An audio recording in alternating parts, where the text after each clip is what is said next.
Hi, everyone. Welcome to a new episode of Crypto Q&A here on the CryptoCast Network. I hope I didn't get cut off there. I think I might have. I'm going to start that over again for a second. Hi, everyone. Welcome to a new episode of Crypto Q&A on the CryptoCast Network. Thank you for joining us on this live stream on this very dramatic Bitcoin Cash kind of day. I have with me our guests are Griff Green. Hi, Griff. Hey, guys. And Naomi Campbell, you might know her from Naomi Brockwell. Everyone says no, Campbell. I'm sorry. Like, she's the tall supermodel who's also black, and I am none of those things. A tall supermodel or black. So, but close, very close. That is very much my bad. I'm sorry. I'm going to remind everyone here in the live chat that we do have Super Chat enabled. So if you have a question that you especially want to get addressed, or if you want to help support this channel, you can leave a tip there, or you can leave a Bitcoin tip using the QR code you can find on the front page of the CryptoCast Network. So today we have been experiencing some drama with a Bitcoin Cash fork and also a little bit of a crypto crash all across the markets. I want to do this show kind of talking about reminding people what is being built and kind of inspire some hodling. So I think everyone needs a little bit of reinforcement maybe after today. So Griff, I want to start with you. I want to ask you maybe let's speculate a little bit about the prices and what you think might be inspiring the price movements today. If it, is it all attributed to the Bitcoin Cash drama, or is there something bigger going on? What do you think?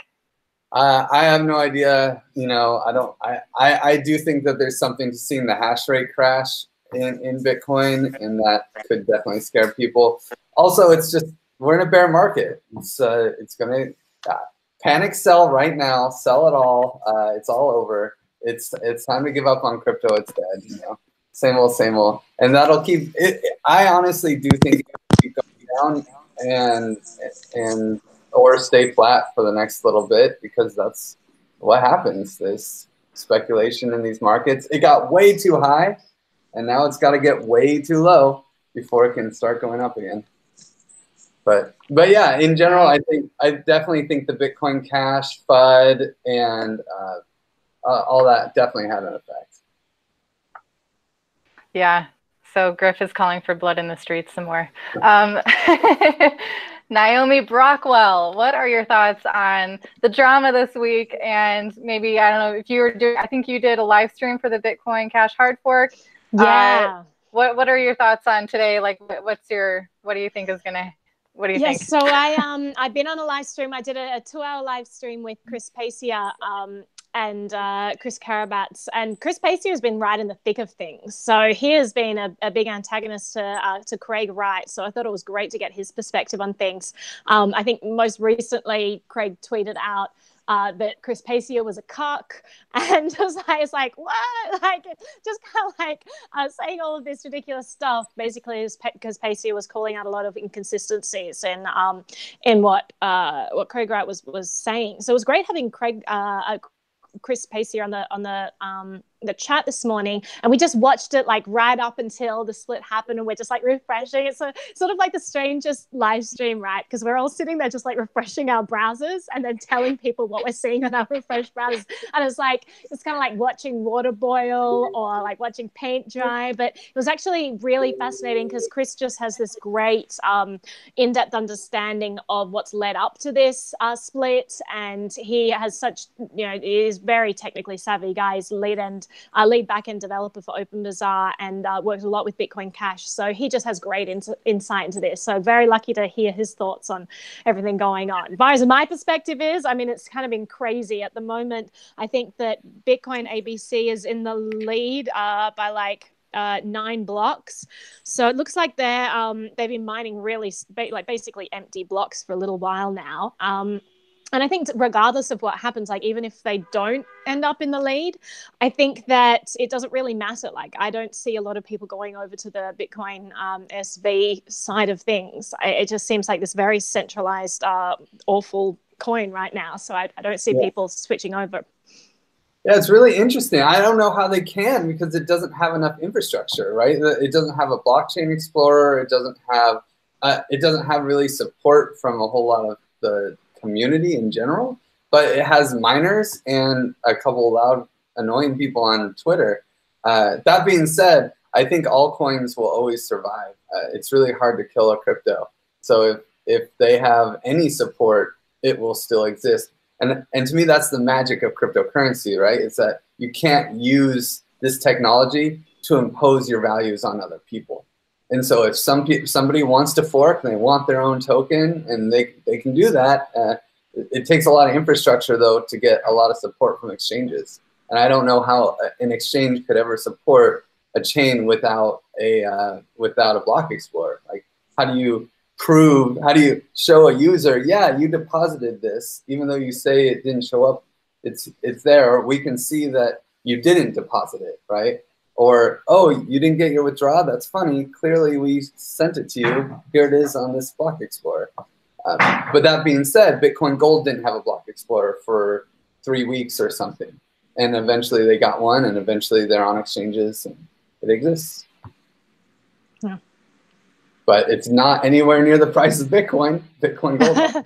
That's sure. And I'm wondering what's happening in the Bitcoin camp right now, because it seems that all eyes are on Bitcoin Cash at the moment for a coin that everyone says is insignificant and is this, shitty thing off the sides. Like, everyone seems to be looking at this. Earlier, I was also on a live stream where we had Roger Ver on there, had Vitalik on there. Like, everyone's just kind of dropping in, like central players in the crypto space at large, kind of dropping in, and everyone's watching this. Everyone wants to know what's happening. So this isn't an insignificant thing. And regardless of whether you like Bitcoin Cash or not, this is a chance for this, blockchain cryptocurrencies, decentralized infrastructures to prove themselves. They are being attacked right now. There is a plan for this, what I would call a megalomaniac, trying to take a lot of central control and take power of what's meant to be a decentralized system and basically dictate what the rules are. And this is the first time this has really been tested out on what is a very major coin. We have this hash war playing out. It may go for quite a while. It could last week, it could last longer than that, it could last much longer than that. And Craig Wright has actually threatened, he's in it for the long haul. He was gloating earlier when the blocks were neck and neck, saying this is a marathon, not a sprint, and he's in it for the long haul and all of this stuff. So we're just gonna have to see what happens.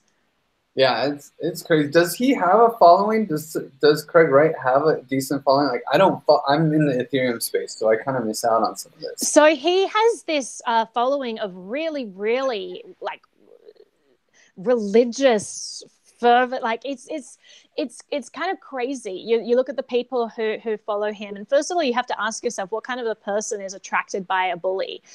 Someone who's literally threatening people in the space, left, right, and center, who's threatening lawsuits, who's saying, if I don't get my way, I'm going to destroy everything. These are things he has said, and you have to wonder what kind of a person says, yeah, that's the person I want to follow. Like, I mean, it seems crazy to me, but he does have a strong following. It's not large, from what I can tell. But it is a group of really, really, I don't know. I want to call them zealots, because that's just what it seems like to me. It just seems like to be this religion following these acolytes of this person that they believe has the true vision. It just kind of seems like religious fervor. But I hope that he's kind of proving himself to be what I think he is, which is a big charlatan. And I hope that people who are following him come to realize this, because it's toxic for the space. It really is. Yeah. For sure. I mean, the fact that most of his following is probably due to the fact that he's claiming to be Satoshi, and that in itself, just him throwing that out there, is proof of how powerful that name is in the space, regardless of if his behavior is reflecting what people think Satoshi should be or not. And all the more, it's just all the more obvious of why it was so important for Satoshi himself to take himself out of the running so early on. Because if he were still around, there would be no decentralization at all. It would be, people would be going crazy over whatever he said. So I think that's really interesting, and it's true. His following, it's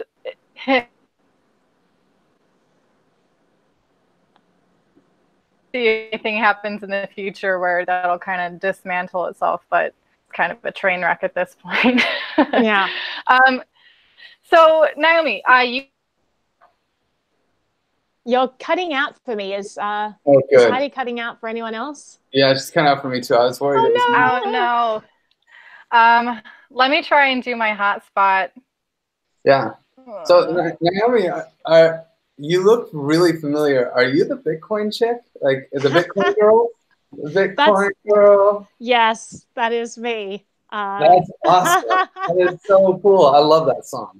Yeah, it's actually it's not on YouTube anymore. What? The site that I did it through, yeah, they took it down, so I'll have to repost it. I'll put it up again sometime soon. Jeez, that was in my Bitcoin music playlist like all the time. You know, there aren't that many crypto songs. So. Yeah. All right, Heidi, are you back? No, you're muted. Oh, I she's think. muted. Yeah. Okay, well, I can ask a question because I'm curious. Like, did you find out? Did Bitcoin's hash rate? Did Bitmain move Bitcoin miners to the BCH chain for ABC? Bitcoin.com moved everything over there. So Roger Ver tweeted out that he was moving all hash power over, and people were saying like, oh, that's there could be lawsuits because of that. And if you look at what's going on at the moment, so the last few blocks are mined by, we've got BTC.com, Bitcoin.com. Bitcoin.com is mining the vast majority of them. Then you've got Ant Pool is in there as well. So, and on the other side of things, you've got SV Pool, BMG Pool, CoinGeek, Mempool are mining on the SV side. So, I mean, they're quite a few blocks behind at this stage. So I think it's just going to be a long game. They're going to be waiting this thing out for sure.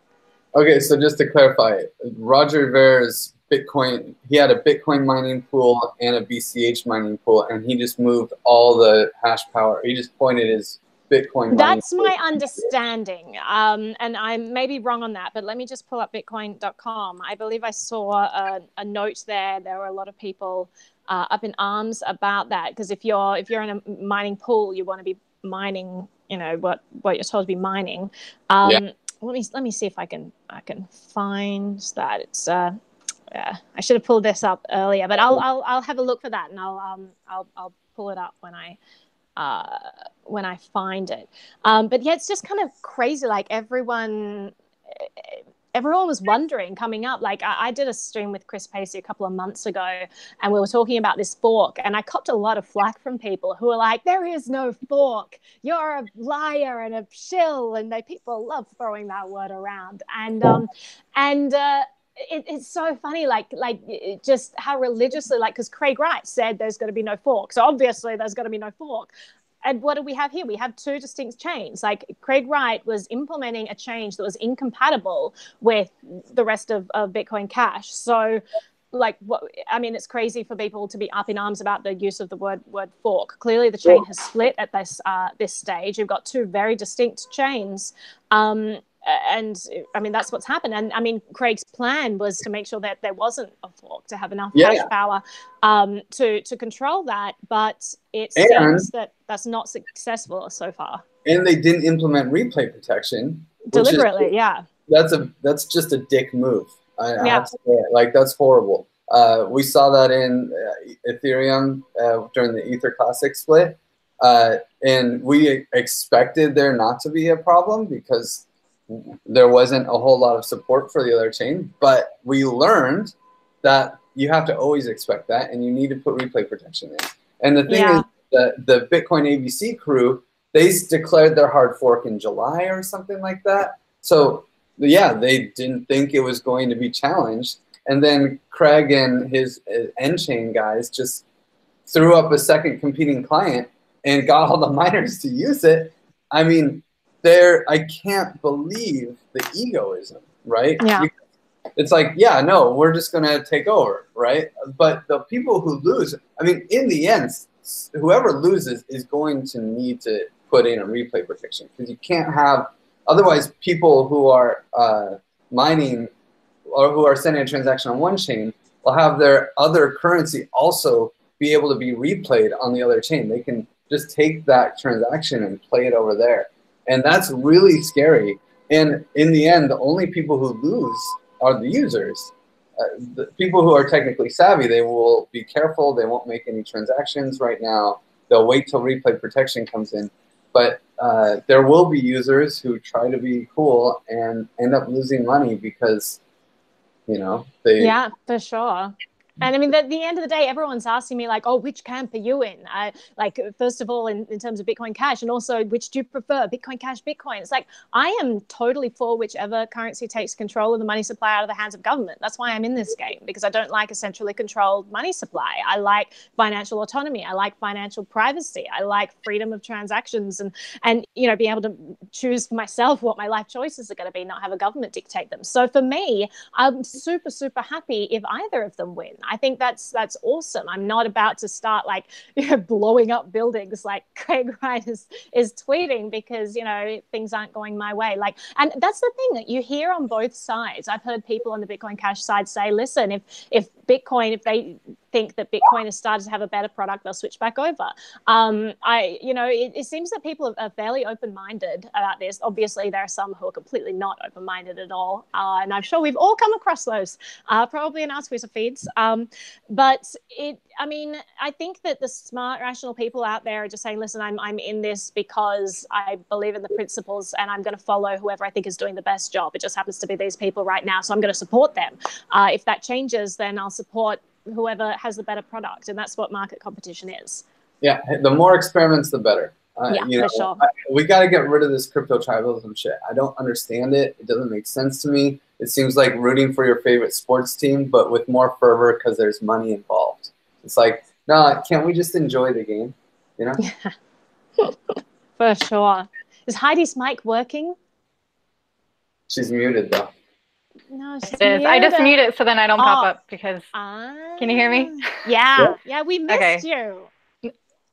No, you guys are doing great. I mean, absolutely, the free market will rule, right? And that will prove, you know, hopefully we can help educate people to understand the importance of certain aspects of different cryptocurrencies and what makes that important in the long run, and how that will, you know, play out when the stakes are real and when things really do switch over to cryptocurrency. Oh man. Weight and like consequences of different kinds of their crypto. So free market can decide and what you want, but in the long run, I think education is very important. Oh, for sure. Education Naomi, is super important. I have a question finally. Yeah. All these people that you have your ear on mainstream media a little bit. I know you've been on mainstream news. People like to interview you talking about Bitcoin. What do you see as, throughout these interviews that you've conducted, what do you see as trends coming up or as being important to be developed in the future for current? You cut out a little bit. Was the question, what do I see across all of the people I've interviewed as being important trends or things being developed? Was that it? What do you see? What are people talking about in your experience that future, or what are you seeing that's needed to be built in cryptocurrencies? Yeah, so done some really interesting interviews recently. I've been really fascinated by decentralized exchanges, seeing what's happening with the centralized ones where, you know, it's being dictated what kind of coins they can list, and then even on the hybrid ones where you recently had was it Ether Delta, or one of them was charged by the SEC and for having securities being exchanged on their platform.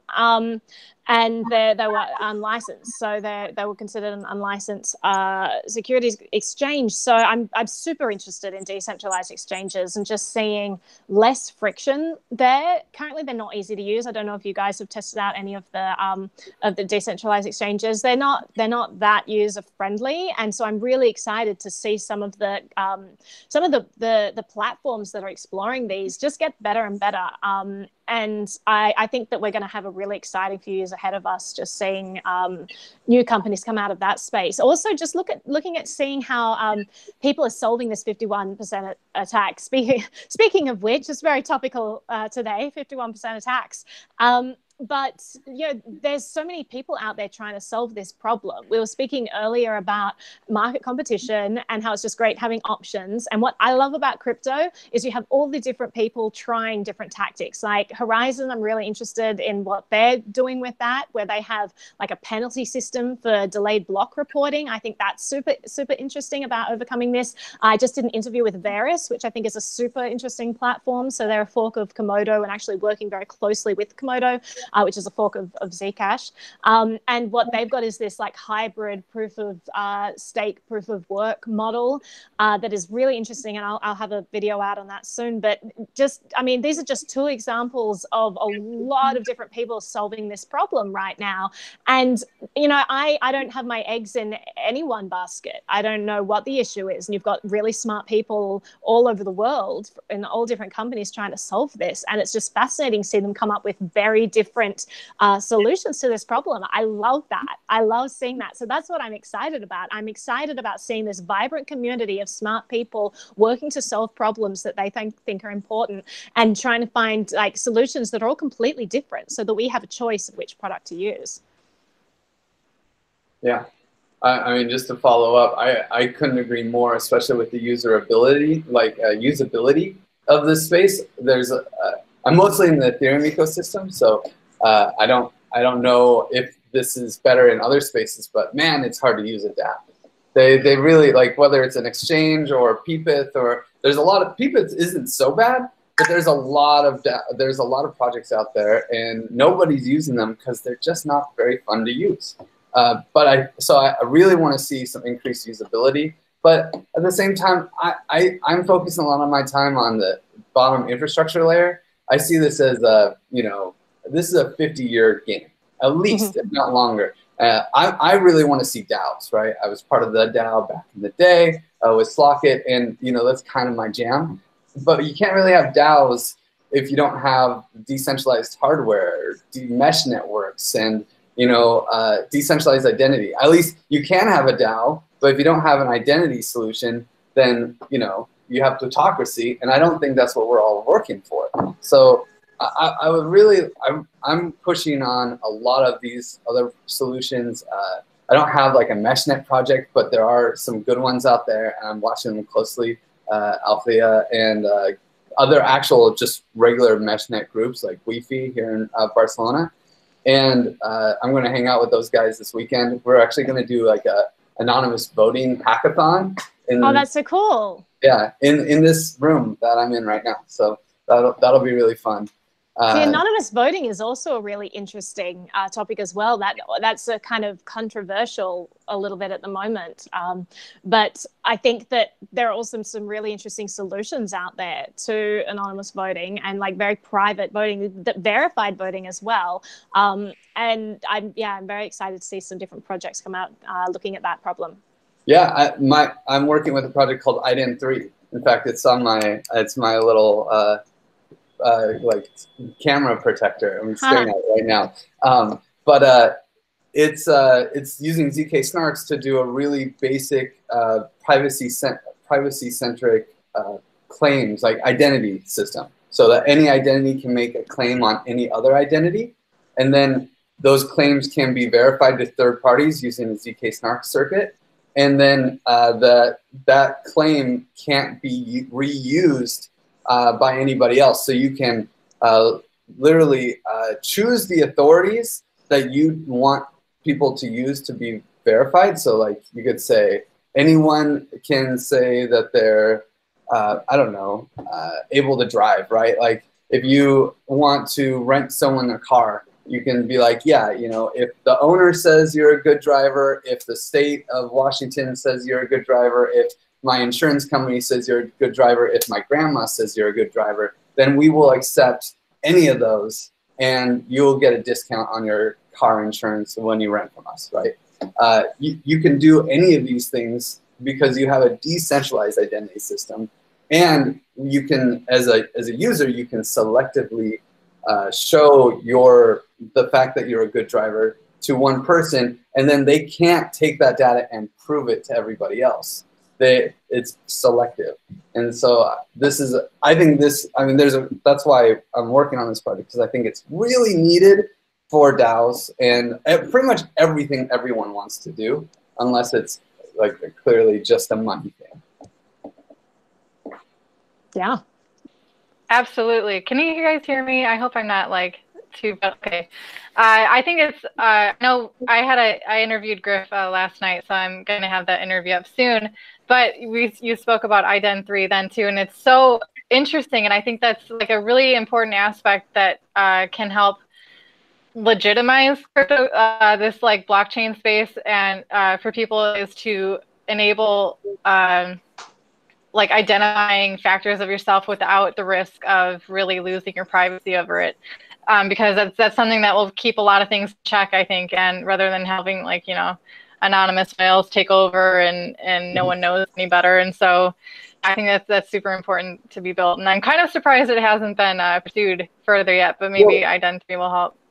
There's lots of people that have been pursuing good identity solutions, but ZK Snark's tech is really at the forefront of this, and now that it's there, we just happen to have a lot of I'm part of the White Hat group, and there's just a lot of really good ZK Snarks guys hanging out in our circles. So it's a competitive advantage, I would say.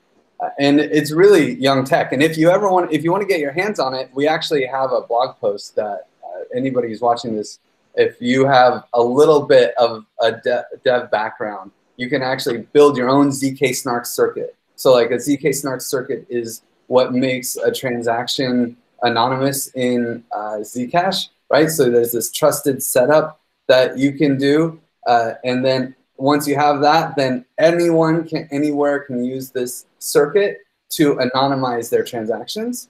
But you have to build a new circuit for any action. So Zcash only needs one, but if you want to make anonymous voting, you need another. If you want to make anonymous post of on Peepit, right, you need another. And if you want to anonymize anything you want to do, you need to build your own circuit. And so in Ethereum, because you can build all these crazy things, we made IDEN3 and Jordi Bolina made a higher level programming language that makes it really easy to work with these things.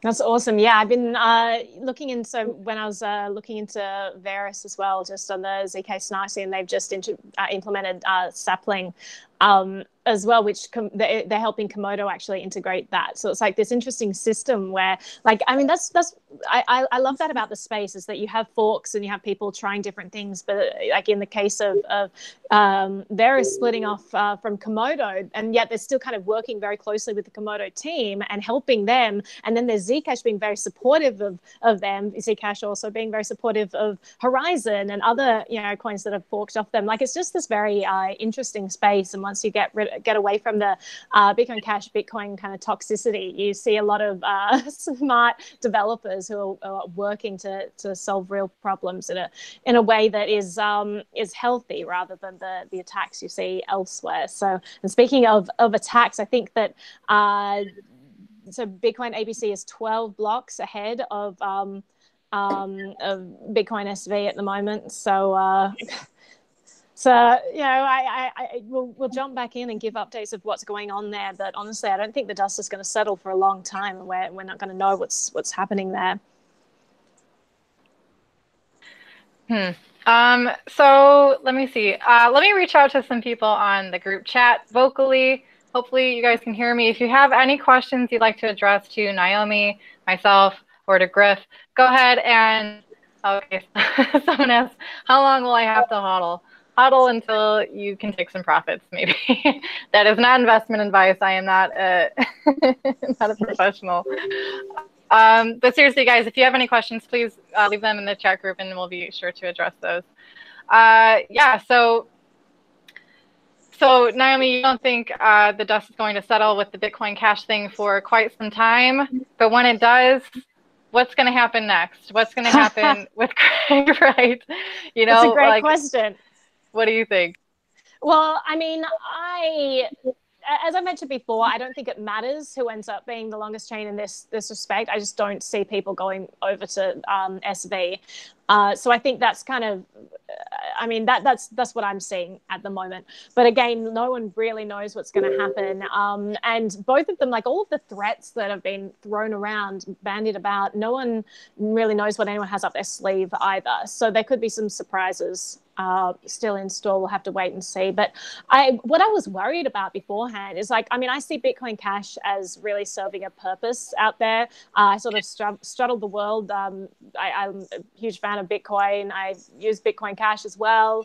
So I just see a lot of different social media platforms being built on Bitcoin Cash. There's this awesome chicken feeder out there. I don't know if you guys have seen the Twitch feed from Spencer Lambert, where you send money to a QR code. He has this 24-hour chicken stream of his chicken coop. And every time you send money to this address, it dispenses some pellets and these chickens come running. It's like the most addictive thing in the world. I watch it all the time. And especially living in New York, just hearing jackhammers nonstop. Just the sound of like chickens cooing in the background is kind of therapeutic. But you see fun things like that being created in the Bitcoin Cash space that you're not seeing in Bitcoin at the moment, just because of the difference in transaction fees. So I do see a real need for Bitcoin Cash, and other coins like Dash is also really great. Smart Cash. I mean, there are so many different things out there that I think are useful for those smaller transactions. But I was worried beforehand if this was going to hurt Bitcoin Cash and it would just end up disappearing. And as Craig suggested he would, he just, explodes the entire chain and just fights. And he's talking about lawsuits and just like going after people. Like it's kind of drives me crazy. So I was worried about that coming in, but then you're looking at the difference and the heights at the moment. And it just seems like Bitcoin ABC has a lot of hash power and resources. So I'm not sure that's an issue. And even if it is, I just don't see people going over there. So I think it's safe. And it's just been a real shame for people who are developing the space as well. So Chris Pacia was mentioning this, like as someone who's actually actively developing things for Bitcoin Cash, and he's working with OpenBazaar. They can't implement anything because they don't know what's going to happen. It's not like they know, oh, there are these two chains, I'll just develop for this one side and I know how it's going to work. There's this completely uncertain environment where these developers don't know whether they've wasted the last 6 months because what they're developing for just isn't going to exist, or it's going to be, attacked all the time. So that's disappointing that a lot of people have been kind of acting in this world of uncertainty where they didn't have to. I love the idea of forking. I love the idea of people saying, oh, I don't agree with you, let's go our separate ways. I wish we had that in the political system where you could say, oh, I don't want this person as my president, I'll just go a different way. That's fine. You're in a country where people completely disagree on things. Why force each other to operate under the same rules? It kind of doesn't make any sense to me. But in the Bitcoin camp, that's exactly what blockchain was developed for. It was designed so that it could split and people could go their separate ways if there was a disagreement. I think that's great. But the idea of someone then saying, okay, well, you don't have the right to exist and we're going to attack you until you disappear, that's crazy to me. And that was really disappointing. So I'm looking at things now. I'm feeling more comfortable that isn't going to happen, but it's still really early days and no one really knows what's going to happen yet. I mean, this is the best thing ever. Give Fake Toshi his own chain. Yeah. Let him play around and he can do his thing and he won't cause any more drama. And it'll be, well, he probably still will try to cause drama, but it'll all be in his camp. We'll see I wonder if, Satoshi's vision will eventually fork again, like if he just keeps bringing, eventually he'll piss people off within his own community and they'll probably do another fork. Right? Because to me, this is always a good thing. It's like forks are great. Let two communities build off of each other and stop fighting. And you have we have this magical digital shared resource that we are all working with. And if you don't like how one group wants to do it, you can just fork it off. And there are costs to that. You know, you lose some network effect and you lose these other things. But the gain is in that like peace and quiet you have within your community who all agree with each other once again.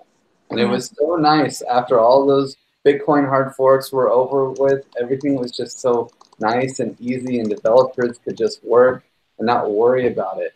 It's always just a distraction, and it's almost like pulling off a Band-Aid. One, you know, it's healed now and it's over. So now we can move on. Yeah.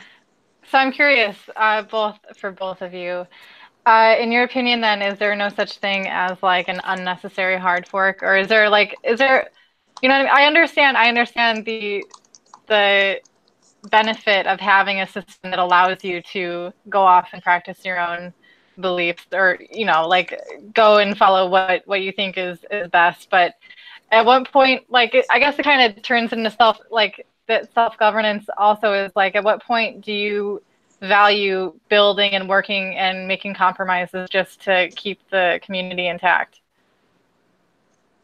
I mean, in the end, like, I don't know. I think forks are great always, so I'm not worried about it.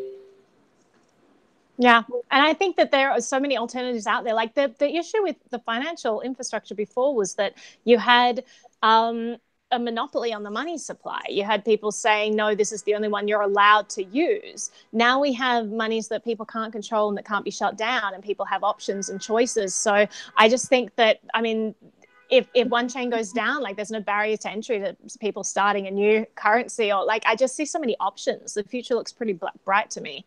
Yeah, the only bad forks are technical forks that are unexpected, where there's like, oops, our chain broke. Like, that's a bad fork. But social forks where it's planned and people are like, no, screw you guys, I'm out. Always good. Yeah. Okay, fair enough. There was a question from the group, or from the chat, that I wanted to be sure to address. There's a few, actually. One is, will crypto replace the current fractional reserve banking system, or grow with it, or both? I guess, will it replace it, will it grow with it, or will it coexist with it? What do you think? I love this idea of crypto being an evolution, not a revolution, right? Revolution is like where you try to destroy something else, whereas evolution, and like revolutions fail all the time. Whereas evolution, I see this as the evolution of human organization and realignment of incentives and building new structures for humans to interact with each other with different incentive alignment techniques. And so I think, of course, it will eventually replace a lot of these things because we're building new systems for humans to organize. And but it's not going to be fast. Evolution is slow. So, but I'm excited for it to be kind of a peaceful evolution where, you know, we don't have to destroy the old system to opt into a new system and just kind of live within it for the people that want to.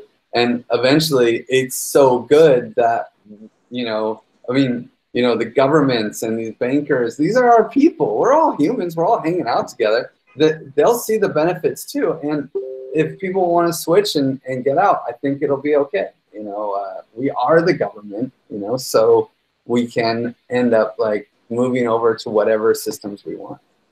Well, I do love the idea of like this peaceful evolution that you're mentioning as well. And just that's what's so beautiful to me about cryptocurrency, is that it started off as this grassroots movement with people just sharing their knowledge. You know, the number of taxi rides that I've been in where people are like, oh, can I tip you in Bitcoin? And people are like, what's Bitcoin? And they just kind of onboard all these people. That's how this thing has grown. And it's this beautiful situation where people have this currency that they're using of their own volition. Like, you have all the haters and the people who say Bitcoin is dead, and Bitcoin is a Ponzi scheme, and Bitcoin is a tulip bubble, and whatever else Krugman and Nouriel want to say about it. But then, I mean, who cares? Don't use it then. don't get involved. The thing is that there are a group of people who see this has real value and of their own volition are choosing to use it because now they have an option. I think that's so beautiful that now that there is this purely volitional currency out there that people don't have to use if they don't want to, but it's there for them if they do want to. I think that's great. Yeah, I mean, there has not been any innovation in. It's so difficult. It was so difficult to do innovation in the financial sector. Yeah. Right? To create a currency, you used to have an army, you know. And now, if you know some nerds, you kick that shit out in like 30 minutes. Now we have all these different experiments on how we can use currencies to bring about different behaviors that we want to see.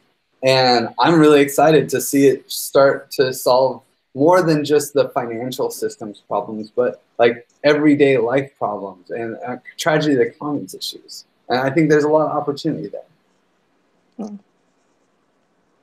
I think ideally people will come on their own, make their own decisions and see how Bitcoin and the opportunities that it has for other people and the freedom that it grants you. But I honestly cannot realistically see like the powers that be, the governments, the banks, letting that happen, seeing that change happen and not wanting to, hold on with two hands and try to, force them however they can with laws or with brute force to keep people in their system. So, of course, ideally, it's amazing. I agree that there's something like this that exists for people to make an option, but I don't know. I have this like sinking feeling that it's going to have to be something really nasty to really make like a global switch to something like Bitcoin. Well, I think that it's always nice to see technology stay a few steps ahead of government. Like the great thing about technology is it's generally smaller teams. They're nimble. They're constantly pivoting fast. They're looking at what's cutting edge. They're developing all this new stuff. And government is always playing this game of catch up. They're like, oh, there's this thing that exists. How do we then regulate it once the cat's already out of the bag? So I completely agree with you. And I honestly don't see a world where this battle goes away. I think this is an ongoing battle that we just have to deal with.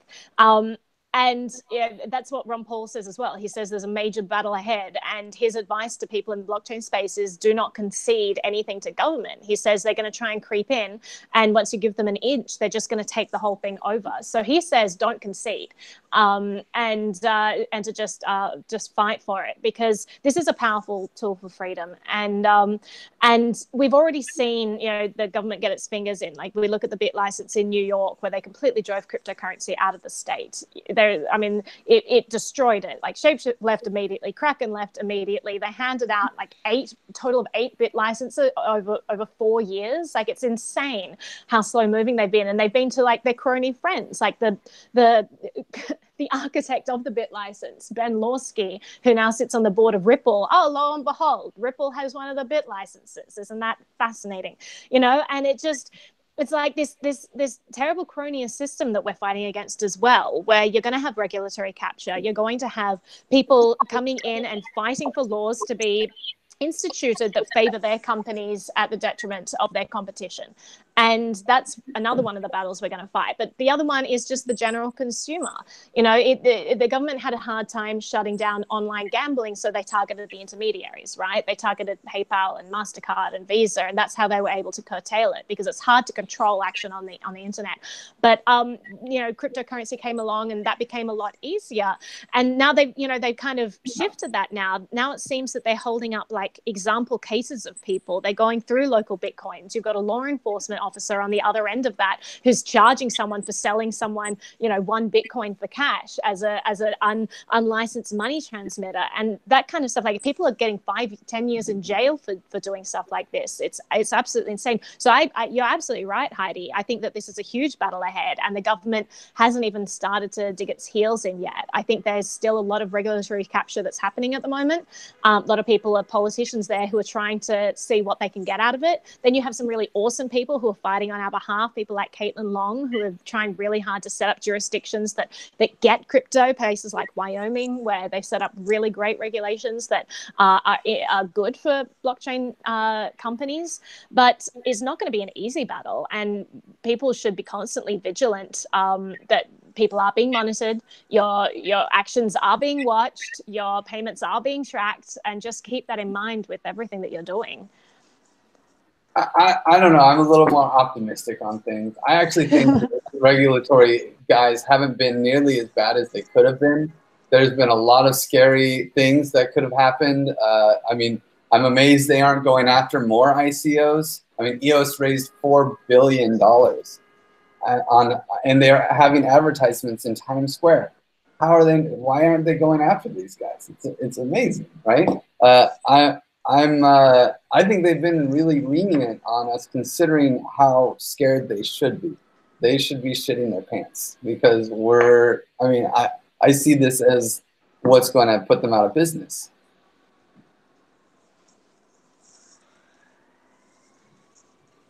Yeah. Oh. No, sorry, my thingy just popped up. I thought Heidi was. So okay, I want to ask a question maybe too. Is what is your favorite aspect of? It's kind of a broad question, but what is your favorite aspect of like this whole new cryptocurrency, Bitcoin, blockchain space that has? Is it like the freedom? Is it the money transfer? Is it self-governance? What is like your favorite or most important innovation that has come forth in the past 10 years with this space? You want to go first? Sure. I think the ability to create money out of nothing, which used to be owned, like, I feel like this is a gun. You know, this is individual empowerment. We, as organizations, as small organizations, can literally create currency out of nothing and give it value.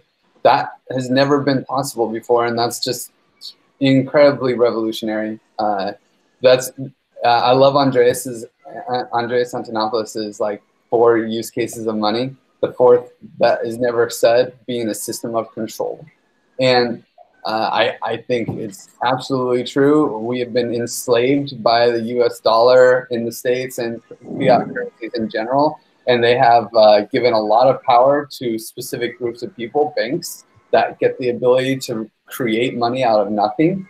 And that's just kind of ridiculous that they have that much power. And the fact that now you can just make your own cryptocurrency. I made someone an ICO for their birthday, okay? Like, come on, you know, and I'm not a developer. Okay, I hang out with the devs a lot, but I'm not. I'm a chemical engineer. I don't know programming languages. I know a little bit of Solidity, right? But I'm able to copy paste this code and deploy it, and boom, create a currency. I mean, that's amazing. That's my favorite part. Yeah, for sure. I have to agree with you about the idea of money as a tool for tool for control. And you look at what happens when, WikiLeaks, they really only were able to continue operating because of Bitcoin, because of Litecoin eventually as well. All of their donations came from them because the government put pressure on the intermediaries. They put pressure on MasterCard and PayPal and Visa and said, you cannot process donations to this site.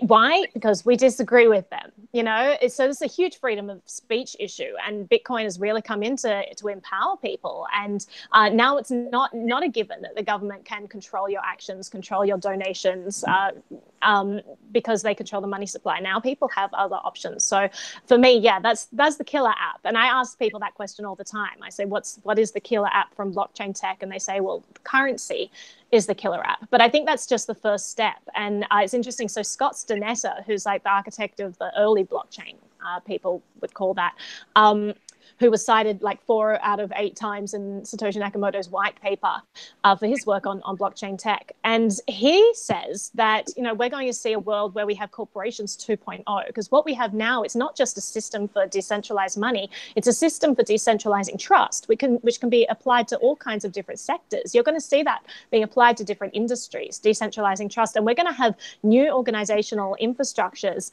that are completely different from anything that we're used to. And I'm fascinated by that idea. You know, this is a very smart guy. So I know there are a lot of people out there who write this off immediately. I remember the infamous Jimmy Song, Joe Lubin debate at Consensus this year where Jimmy Song says, you know, blockchain is not just some magical dust you can sprinkle on things that makes them better, because we all know blockchain is just thrown around like a buzzword these days.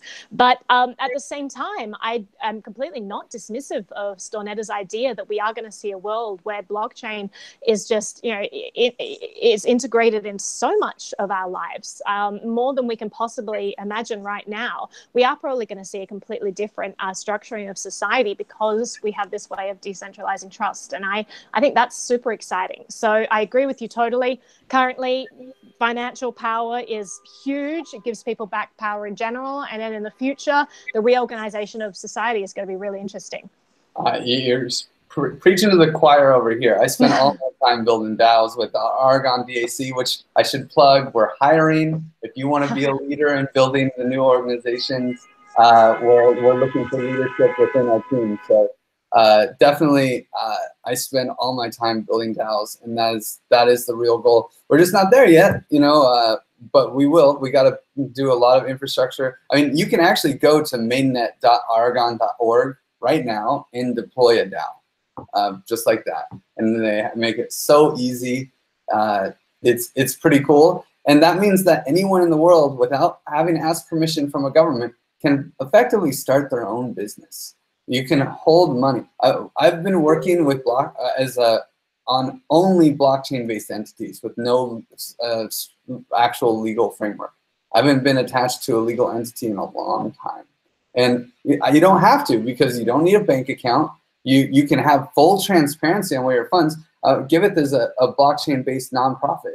And we can't really say we're a nonprofit because we don't have a legal entity. We don't have the ability to say we're not. No one authorized us as a nonprofit, but we trace our donations. We show you exactly where the money is spent. When you donate, you can actually veto where the money goes if you don't like it. And then after a point, if you don't veto it, then it's locked for a specific use case, and then it gets spent, and you can see exactly where it went. You can get connected to these people. And like, this is, you don't need permission to start to be a nun for charity. You can just jump on the Giveth platform and all of a sudden collect donations from anyone in the world and show them exactly what you're spending your money on, and without auditors or any of that bureaucracy.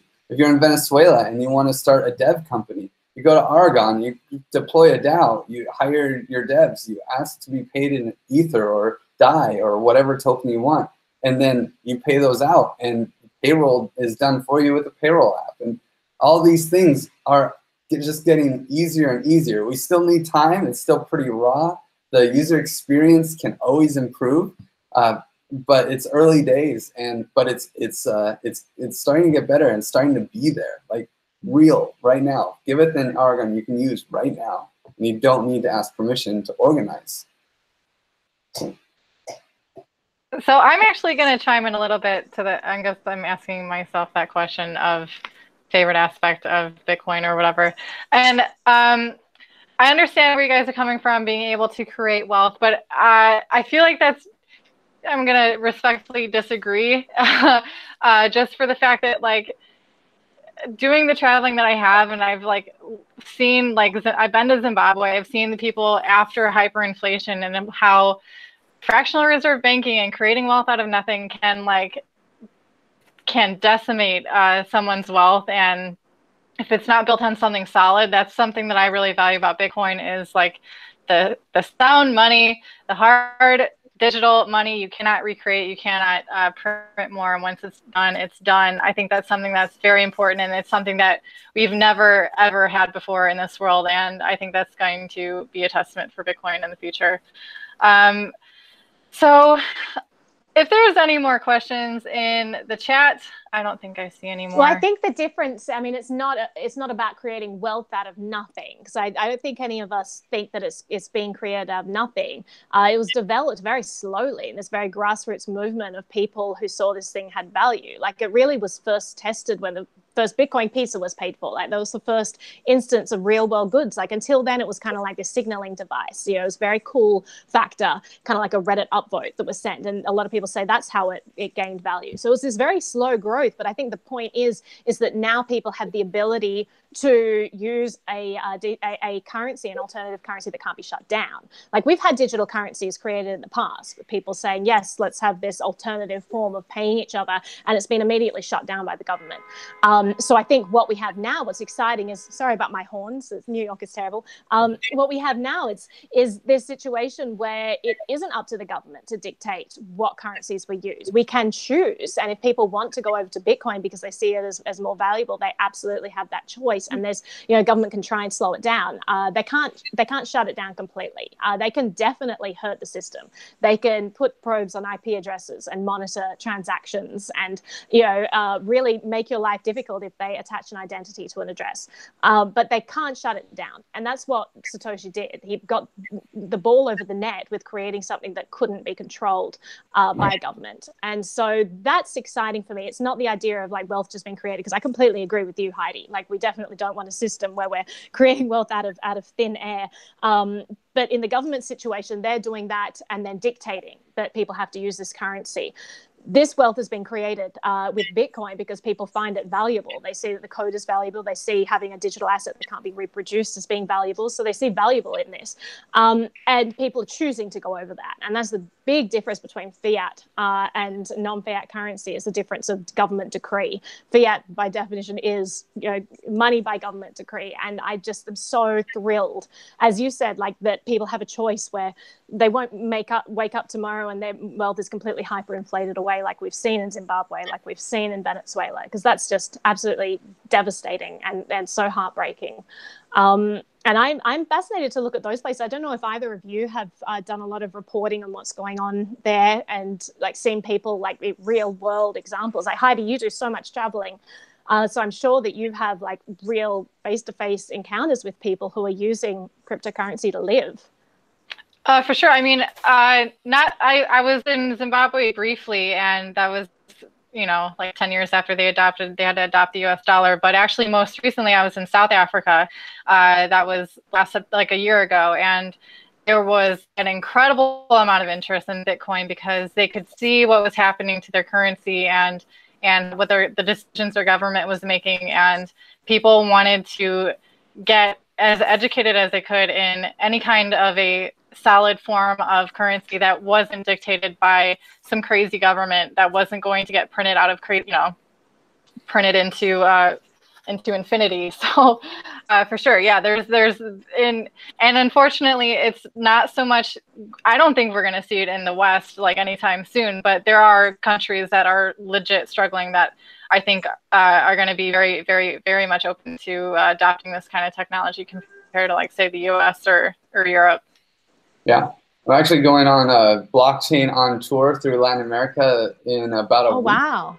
Yeah, we're going to do meetups in Sao Paulo, Lima, Guayaquil, Ecuador, Barranquilla, Colombia, and San Miguel, just a little bit north of Mexico City.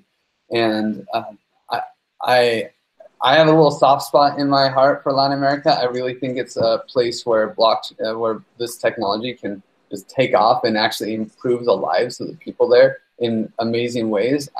I see Oregon as a great tool, and Giveth both as great tools for them. Also, just everything. They have very corrupt governments, and everybody knows it.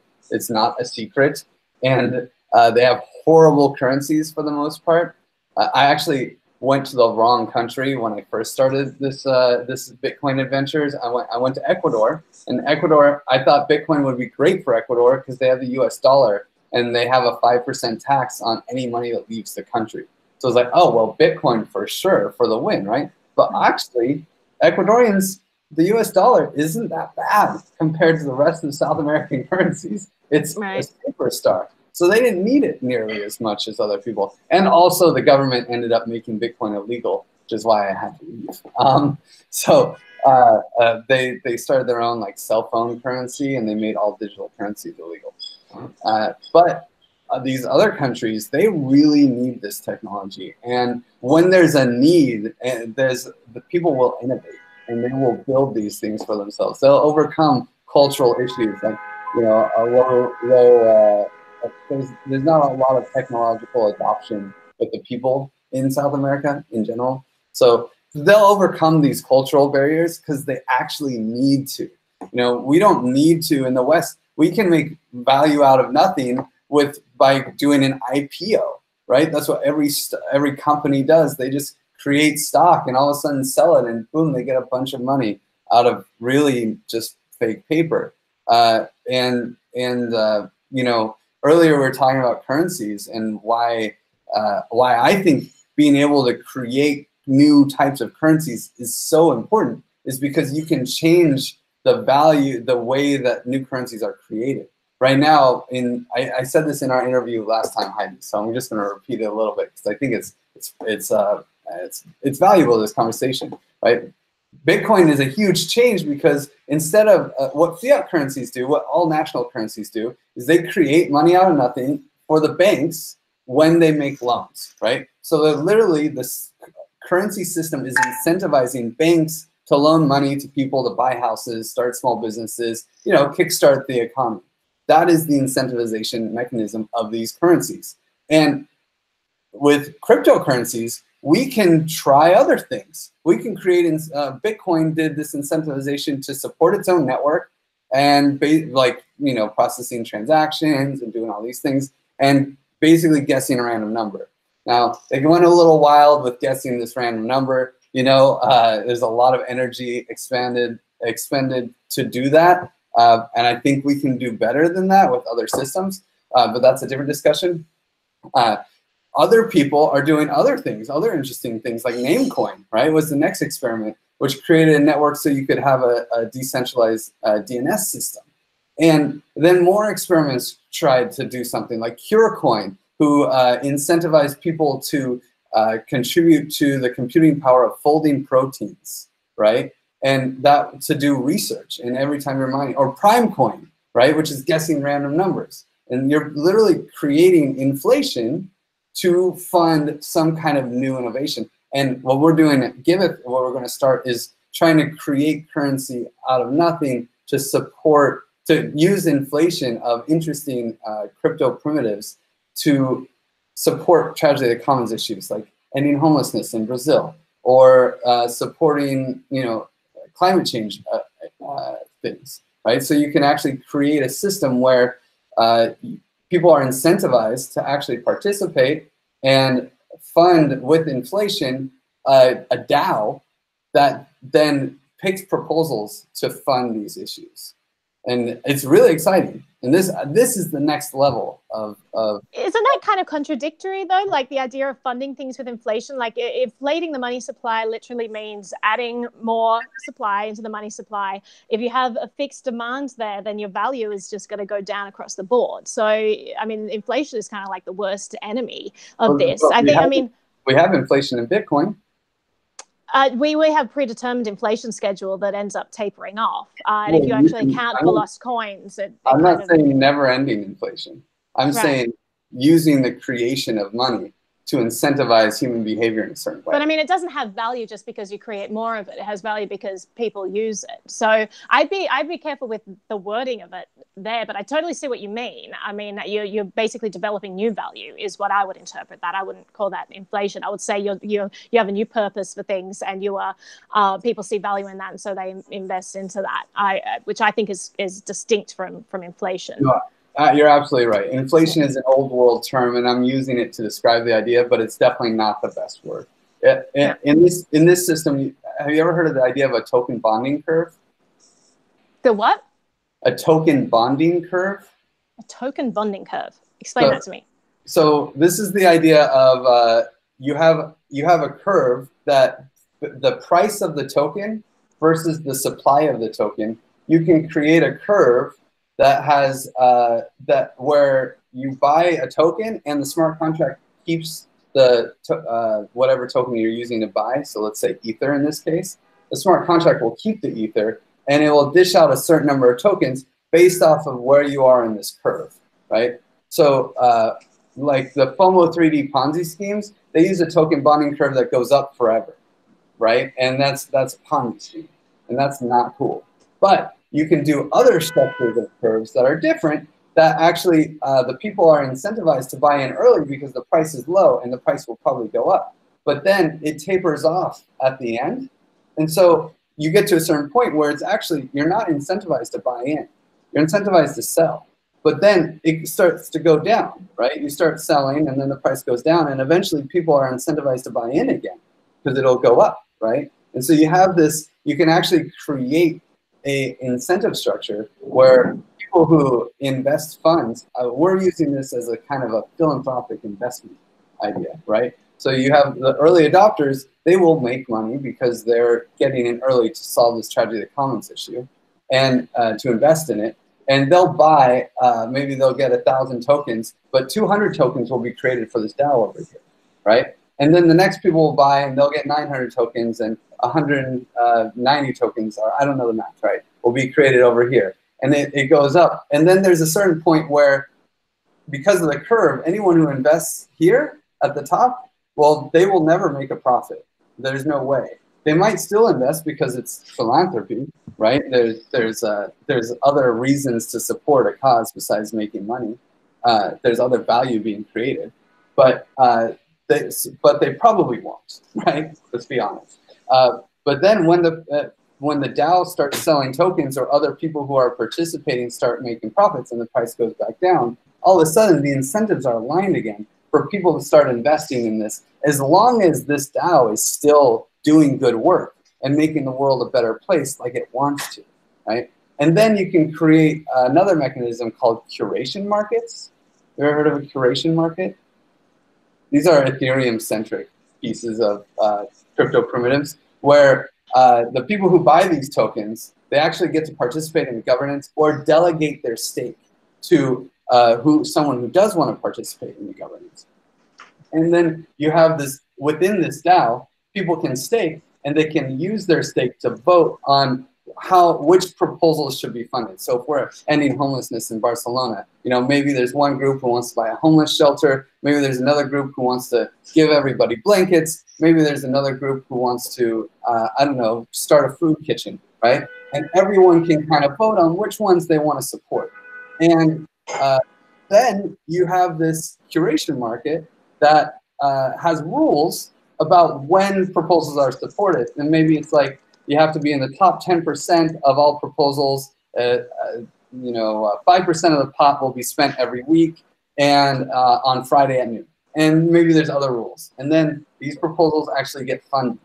And what's really exciting here is because we're working in the nonprofit space, we can do this as a low-risk experiment, right? People are homeless, and this DAO can help them, maybe, right? But if it doesn't help them, that's okay, because it's not like people who were expecting. It can only make the world better. Can't really make the world worse. Unlike the DAO, which was my first experiment in decentralized governance, they had investors that were worried about return on investment, and it got too big, too fast, and had lots of problems and scared a lot of people. If a DAO for charity blows up, oh well, look, charity money was wasted. That's never happened before. Oh wait, okay, it happens all the time, and so it can. It's a really safe place to start experimenting with these things. Yeah, that's the story. Okay, well, I'm gonna try and wrap this up. We're about over an hour, guys. Do you guys have any finishing thoughts? Maybe Naomi, anything you want to add, or? Just in time for the sirens to pipe back up here. Apologize for all of the honking horns. This is my life here in New York, and one day it will not be, but that's what we're dealing with. There's been lots of talk in the chat. I've kind of been following it about like Bitcoin maximalism versus not. I mean, who knows what's going to happen? Perhaps we've only gravitated towards one currency in the past because tech has basically curtailed our options. And these days we have incredible advances of tech that mean that perhaps we don't necessarily have to just have one currency. Maybe we can have competing currencies all working together. So I think that the most important thing is it doesn't matter which one wins. It doesn't matter who's right. The point is people have choice. And if people choose to use one of these alternative currencies, then awesome. Let them do that. They see value in it. That's really the issue that's at stake here. It's choice. That before we didn't have choice, and when other people tried to give people choice, they were shut down by government. And suddenly we have all of this choice that isn't shut down. So yeah, there are scams out there. Yeah, there are, you know, really shitty coins out there. There are also some really exciting projects, projects that are trying to make transactions more private, that are trying to, you know, add all this other functionality on different types of smart contracts, land titling. Like, it's all really exciting, and we're at very early stages. So I would say, as my closing thoughts, is that it doesn't really matter what wins. The fact is that now we have these options, and I'm really excited to see what happens. Exactly. Crypto tribalism is a cancer in this group, and I think, not this group, but like in this space. And I think that's a really important perspective to hold, is that, you know, is to keep that perspective of, it doesn't really matter which one works, as long as it still provides the freedoms and the functionality that we all deserve to have with money. So Naomi, where can people find you if they want to learn more about you, get more Naomi in their life? Where now's the time to share your link. So I'm on Twitter at Naomi Brockwell, and I'm on YouTube, Naomi Brockwell TV, and I'll put out a new video every day, so you can come by and say hi if you are in the ether, in the neighborhood. Okay, and Griff, now it's your turn. Where can people find more about you, more about Giveth, partake in what you're working on? Twitter is the crypto spot, right? So at the Griff T is my Twitter handle, and at Giveth.io, or sorry, at Giveth.io is the Twitter handle for Giveth. And we also have a Riot that you can join. If you go to Giveth.io/join, you can join our Slack or our Riot. Definitely do the Riot though. We barely hang out on Slack, although it's all bridged together, because we don't like crypto tribalism, and we also don't like social messenger stuff tribalism. You can bridge all these things with this new tech, so you might as well do it. Yeah.